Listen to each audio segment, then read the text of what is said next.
Hello everyone and welcome to Group's first ever live webinar. Thank you all for joining me today. My name is Tim and I am the Sales Solution Consultant here at Groop. And today I'm going to be showing you an overview of the Groop platform.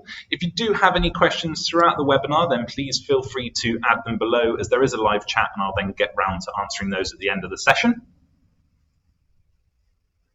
Groop is a social tech company that offers a cloud-based system of support for clubs, groups, projects and events of any kind, anywhere. It's a really easy to use admin system that takes all the hassle out of running the back end of a club or group.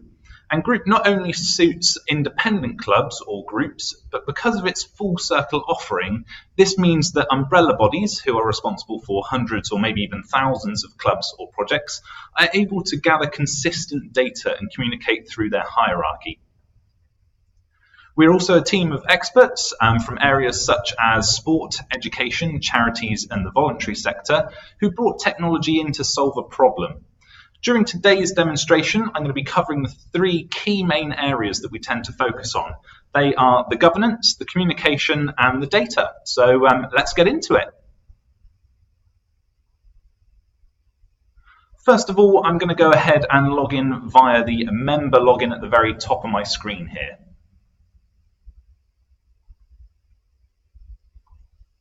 Once I've done so, I'm now logged into my Groop club here.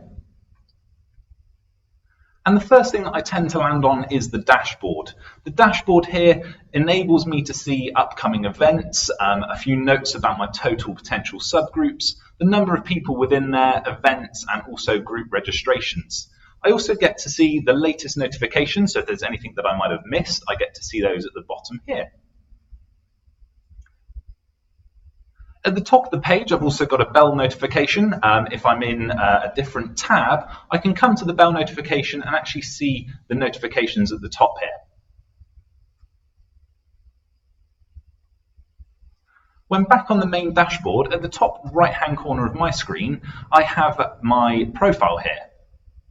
I can edit details and upload potentially an avatar, and also just maybe change my first name, last name, or my email address if I so wish. In the Settings tab, here I can actually change my password, and actually if I don't want to receive email notifications, I can turn this on or off. I can also see below a couple of the other groups or clubs that I'm a part of as well, and if I wanted to leave those, I can do so there. We also have a help button, which actually enables you to send in information and any support queries that you might have to our customer support team.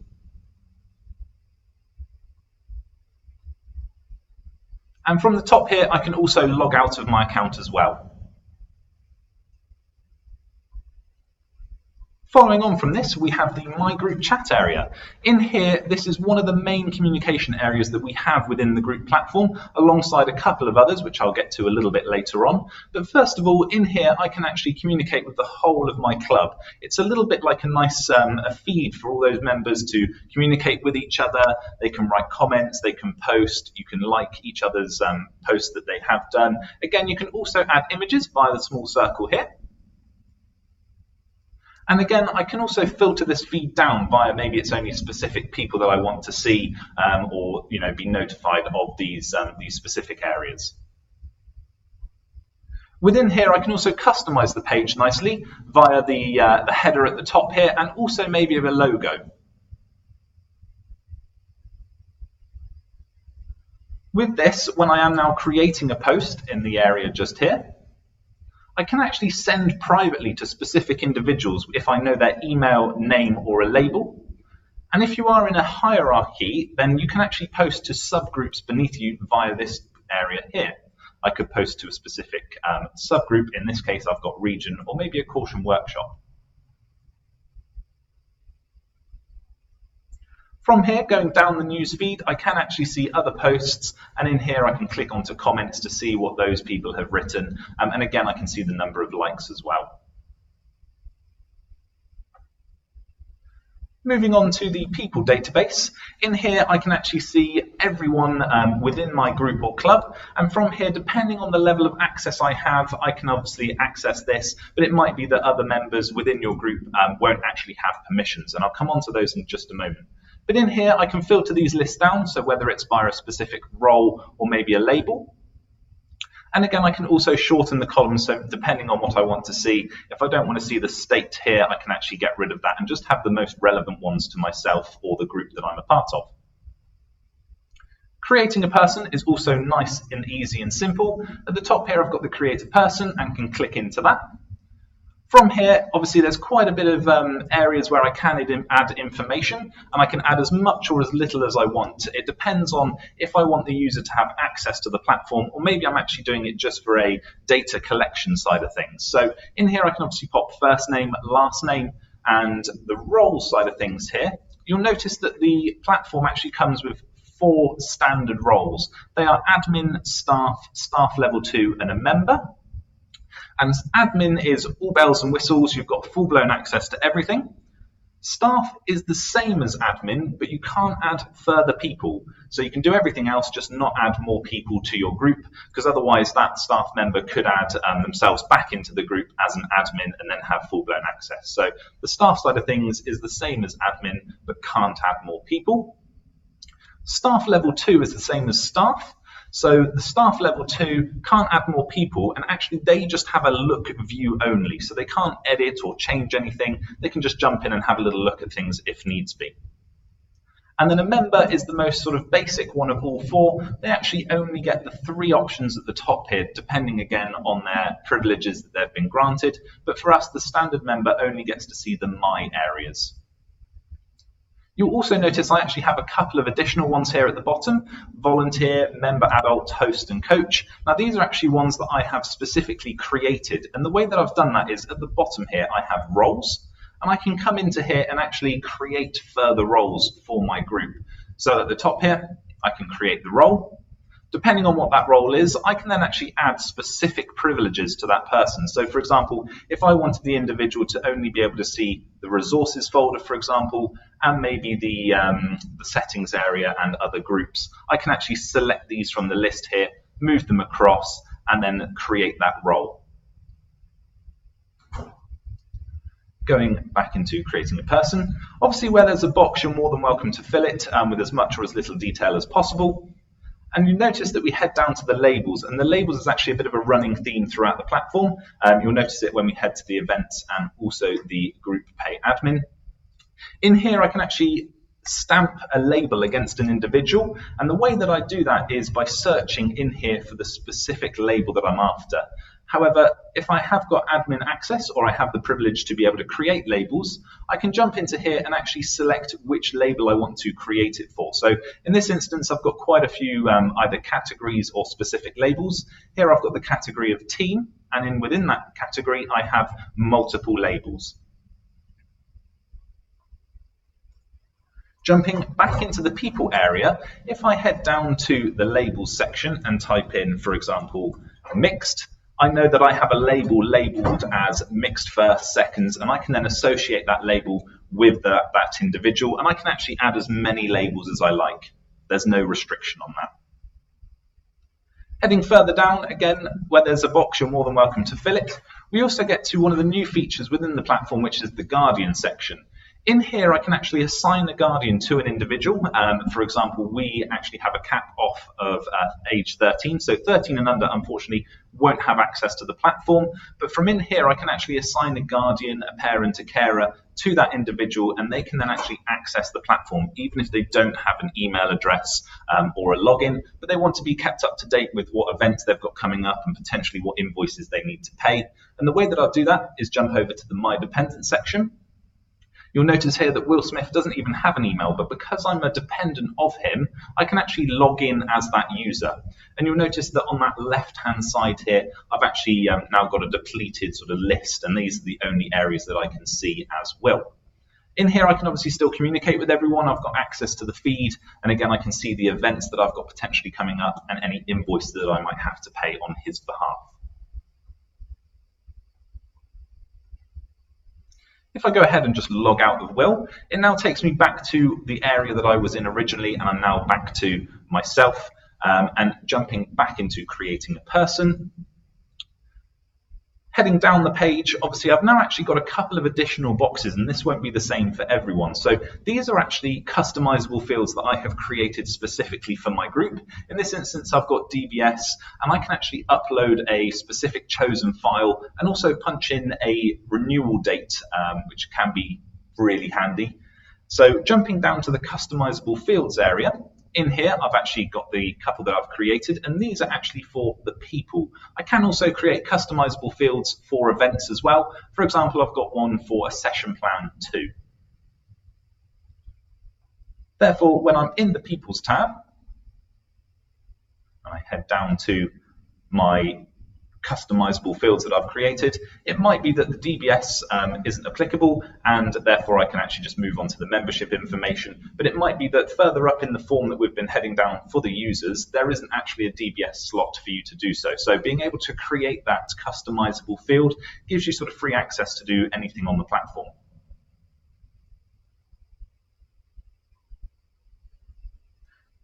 Heading across to the event side of things, the events is very much similar to the people. In here, I can obviously see an overview of all the events that I've created.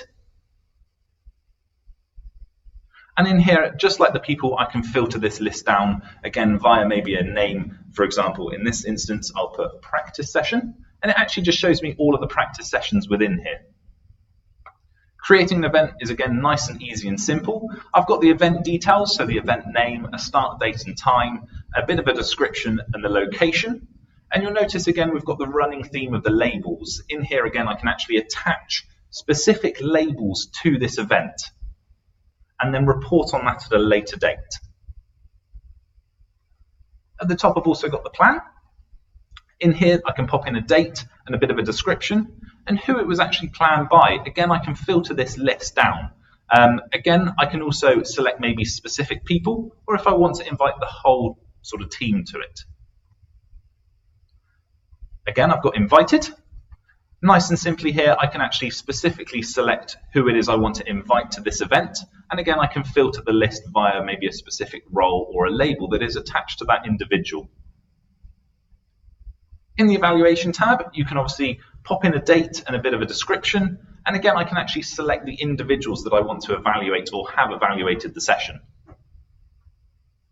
Finally, I've also got my customizable field that I created, and in here I can attach a session plan so that when it gets sent out to all of those members, maybe staff that I'm specifically sending it to, they actually have an idea of the session plan and what is actually being done in that session. If I jump back to the events, the main sort of dashboard for here, if I go into a session, for example, the practice one here, I can actually repeat it, I can clone it, I can download it, and that means I can actually put it into my personal calendar. I'm going to jump into the edit section of this though, and you'll notice that when I'm in here, I now have a couple of additional tabs. So one of which being the registration, and you'll notice that a couple of them have a plus icon. So in here, if, for example, I have sent out an event that has got 15 people attached to it, 10 of those people respond via the RSVP area, and I can actually see whether they've responded, haven't responded, and it gives me a general idea of the numbers that I'm going to have turning up to my session or event. Going back over to the registration side though, in here, it might be that 10 of those people responded and said that they're coming, and actually the other 5 didn't respond but turned up on the day. I can mark them in nice and simply by clicking across to the green, and then it will notice that it will give me a little plus icon. In here I can actually attach notes to that specific individual, and then I can also report on that at a later stage. As well as those couple of additional tabs, I now have the invoice area as well, and I can actually attach an invoice to a specific event. And when those users actually respond and say that they're going, the invoice gets sent out to them so that they can actually pay for the invoice before the event starts. So you don't have the users turning up with cash on the door. It's nice and simple and can be done through the platform. And the way that that's done is I'm going to head up to the My Group Pay or the Group Pay admin area, which is where I can create invoices not only for events but maybe for one-off purposes, whether that's an annual membership or whether it's maybe a one-off event that's being held. Again, I can filter this list down and also export via CSV, and I can do that with any of the areas such as the people and events as well. So within people, for example, I can actually export this list and it gives me the Excel spreadsheet nice and quickly at the bottom, and that will give me a sort of, it can be quite a specific list, or it could be as detailed as you like to really get that granular data. Jumping back up into the group pay section, obviously I can do the same here if I've got quite a long list of all the invoices that I've been sending out, and I can also filter this as well. Creating an invoice is also nice and easy and simple. I can pop in the amount, a bit of a reference, who it is I want to send it to, and again we've got the running theme of labels, so in here I can attach specific labels to the invoices and a bit of a message. Again, by clicking on it, I can also clone the invoice, so it saves me time rather than having to, jump back in and pop in all the pieces of information again. And if I haven't sent it, I can send it from here. And if I'm not happy with it, I can delete it and then just create a new one. Moving up to the resources section, in here I can actually have a look at the governance side of the Groop platform, and that's done via the Groop library. And in here I can actually see policies and procedures that you can easily download. For example, I'm going to go into the fire safety policy, and from here I can actually download the policy nice and simply and then build my sort of framework around that and re-upload it. The way that I re-upload it is into the My Documents area. Here I've obviously got a couple of being results and team fixtures, and in each one I can then add files. It's a nice sort of folder structure for you to use. If you have got a hierarchical structure, you can also see documents that have been pushed down from the very top tier of that tree. For example, if there has been a new policy that's come out and you want to feed that down to a couple of subgroups beneath you, you can do that by popping it in the documents for my groups, in which case they'll be able to access these and then distribute them if necessary. Jumping up to the communications side of things, this is another area that we tend to use and is one of the main other communications on the platform. In here, this is our simple email out system. So from in here, the subject of what it is, a bit of content, and also the reply to email will always be the one that you set up your group account with. However, if you want to pop in a personal email or maybe a work one, you can just do that by entering that in this box here. Again, from in here, I can also select everyone, or maybe actually just a specific few people that I want to send this email to. It might also be that I'm looking to send the email to a specific role, so maybe it might be all of the coaches or maybe all of the volunteers. I can send that email out via the filtering section here, and just by clicking on those users that have that specific role attached to them. Again, within the main sort of data area of the communications, I can also clone these. So if I have got maybe an annual newsletter that gets sent out, rather than having to sort of put in all the information each time, I can clone them, view them if I have sent them, and actually delete them if they're not actually necessary any longer. Going up to the reports section, as I said with the previous areas, for example, the people and events, those reports that we're running via that export via CSV, that is your more sort of granular reports. And the reports section here is more of a large report. So if you're looking to gather all of the member information, staff information, maybe event attendance between a specific date, you can run that report from this area here. For example, the member information, and I want to run that exactly the same as the other. It runs a nice CSV really quickly to the bottom of the page. This is your large report, so it gives you every single piece of information against that member. Again, you can also, if you are in a hierarchy, run specific reports for your subgroups. So if you're looking to gain that aggregate data at the bottom of the tree, you can run that subgroup member attendance to find out all of those specific members that are below, which you don't actually maybe have access to their groups, but you want to see that aggregate data. You can run those large reports from in this section of the platform. Again, if you have got a hierarchical structure, you can view this in the group section. You'll notice here I've got a couple of subgroups that are just beneath my main overarching organization, and I can actually see a little bit of information and data here. And if I go into it, I can actually view what specific groups or subgroups are part of those, and again, a bit of just general information. In the group settings area, this is where I can obviously change the name of my group, the type, and obviously add a bit more personal information around that group's area. If you are looking to use the Group Pay admin throughout the platform, you will need to set up a Stripe account. And again, this is nice and easy to do. You click on the Connect Stripe account, and if you don't have one, you can create one, which just takes you through a nice step-by-step guide of how to do so. But once you have done that, it means that if you do send out any invoices, they will be, once they get paid for, they will go straight into your account. Other than that, we're now back up to the My Dependents, My Events, and My Group Pay area. The My Events section is where you will actually be able to see the general events that you have been invited to. So from here, I can see that I've been invited to a number of different events. And from here, I can actually respond to these to say whether I'm going, not going, or am undecided. I can also view an event with by clicking on that button there. And I can actually see a little bit more detail around this actual event. And I can also download it to my personal calendar.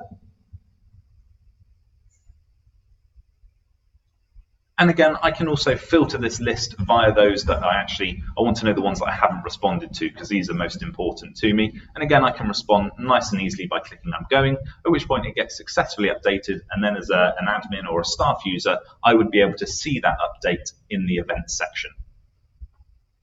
The My Group Pay area as well is as if I have been sent an invoice that needs paying for maybe a one-off payment. I would see that in here, but where this is my demo club, unfortunately I don't have any, but it is a nice, easy area to access. And again, you can pay for that invoice just by popping in your long card number and then the expiry date, and it enables you to pay it straight away. Other than that, we're now back up to the My Group chat area where we first started, and then the dashboard. So if you do have any questions regarding the platform, please feel free to pop them in below and I'll be more than happy to answer them.